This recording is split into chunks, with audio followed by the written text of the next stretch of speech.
Hey, good afternoon, everybody. This is David Flute, Cabinet Secretary, South Dakota Department of Tribal Relations.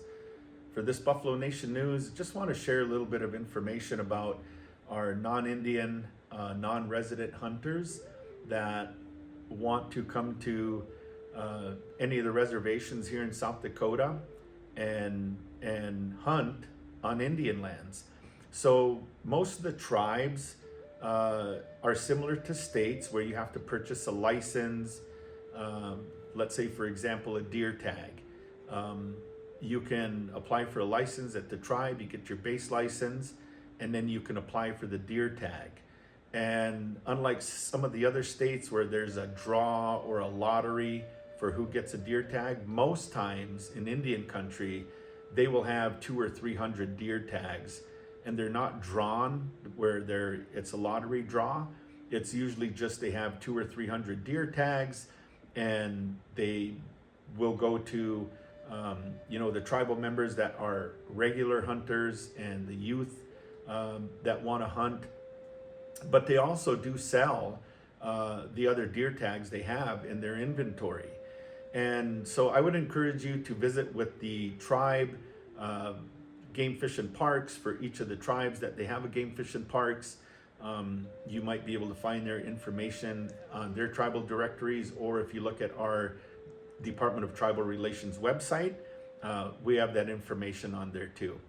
And so, the things with Indian lands is there are sometimes there is private Indian land that's owned 1-over-1 ownership by a tribal member.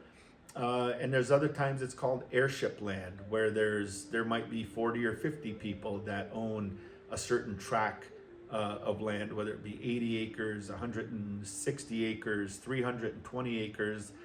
And that's usually managed, those tracts of land are managed by either the Bureau of Indian Affairs or the tribe's realty department or land operations department. There are just general tribal lands where the tribe owns the lands. And so within each tribe, they have what's called a plat book. I'm sure for the hunters out there, you know what a plat book is. And you can purchase those at each individual tribe, and that they're usually color coded.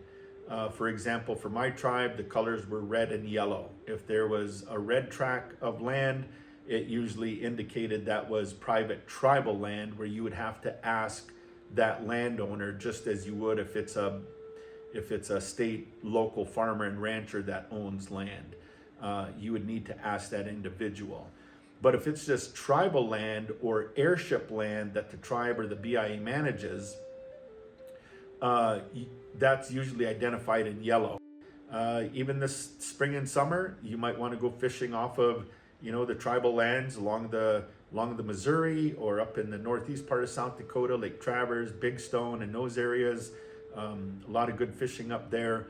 And there might be some good areas where there's good walleye fishing, northern pike, that if you're fishing off the shore on Indian land, the tribal game fish and parks can and will check for license. And it's just good business practice to make sure you know where you're fishing, where you're hunting, and make sure you have the proper license.